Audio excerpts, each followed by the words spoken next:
lots of sunlight in certain parts of the area today, lots of clouds as well. And with that in mind, what's going on today?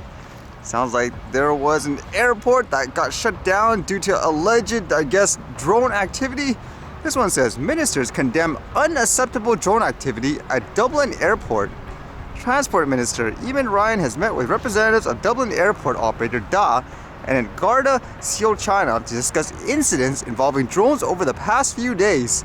So was there actually any tangible proof of that? It says flights were suspended on Friday, Saturday, and again on Monday evening due to activity in the airspace around Dublin Airport. Mr. Ryan, along with Minister of State Jack Chambers, met with Garda as representatives from the Irish Aviation Authority and the Department of Justice on Tuesday evening.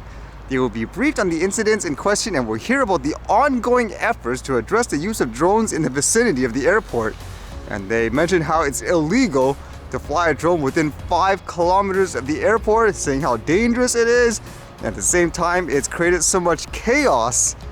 With that said, there's no actual tangible evidence. It seems that there was actually a drone, and ultimately they tell you what the fines and punishments could be. It says summary proceedings and proceedings on indictment can be brought under the civil aviation legislation and criminal code with the possibility of sentences of up to 7 years on conviction. There are EU and national rules in place around the use of drones, including an inclusion zone of 5 kilometers around airports. The misuse of drones is a criminal offense. They also say here there's tens of thousands of drones in the sky there, but a lot of them actually aren't registered, and I guess with that they're pushing for more regulations, to punish drone operators who don't follow by the current rules. And they talk about things, for example, catastrophic engine failure warnings and all that in terms of danger. So was it a drone, or is this just a case of a Gatwick scenario where they made this huge fuss about a drone shutting down the airport, had all this media exposure, but at the end of the day they found nothing, and there's a possibility it wasn't even a drone or anything at all? And as well, with all that news about the balloons and stuff recently, what are the odds are that it was a quote balloon as well? I wouldn't rule it out at this point anyways. And I was reading some interesting tech news. I guess the first one was a little unfortunate, where, as you know, a lot of companies are actually laying off a lot of people, and this one says in Canada, Google is doing the same. It says, I'm heartbroken. Google Canada employees start getting layoff notices. A week after announcing 12,000 job cuts globally, Google parent company Alphabet begins notifying Canadian workers of layoffs, many in the Kitchener-Waterloo Tech Corridor. So downsizing to cut costs, and it says in terms of their spokesperson, while Skelly wouldn't comment on the size and location of the cuts in Canada, it appeared that many of the job losses were in Kitchener-Waterloo area and involved people who had worked on the company's now shuttered cloud-based video game service, Stadia, judging by postings on LinkedIn and other social media. Yeah, that was one thing that tanked in general, where they tried to launch this device or hardware that played video games. Lots of competition there with Nintendo, Sony, Microsoft, and so forth. Why would you get this overall? So that's unfortunate, and with that in mind, I think Google may actually lose a lot of their market share in the future if this actually turns out to be big. Like this one says, reinventing search with a new AI-powered Microsoft Bing and Edge, your co-pilot for the web. To empower people to unlock the joy of discovery, feel the wonders of creation, and better harness of the world's knowledge today. It says, today we're launching an all-new AI-powered Bing search engine and Edge browser available in preview now at bing.com to deliver better search, more complete answers, a new chat experience, and the ability to generate content. We think of these tools as an AI co-pilot for the web. So again, you basically type in phrases that you're interested in finding, and this robot will generally try to respond to you with a lot of answers and in a way that a human would. For example, they give you these chat examples, like someone saying here, I need to throw a dinner party for 6 people who don't eat nuts or seafood. Can you suggest a 3-course menu?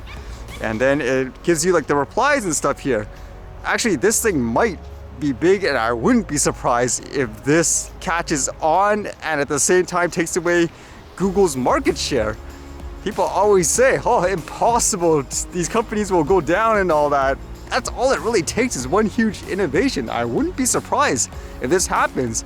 And to my knowledge, Google is on full alert because they released something called Bard, which is supposed to compete with these types of solutions?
Alright, see you guys later.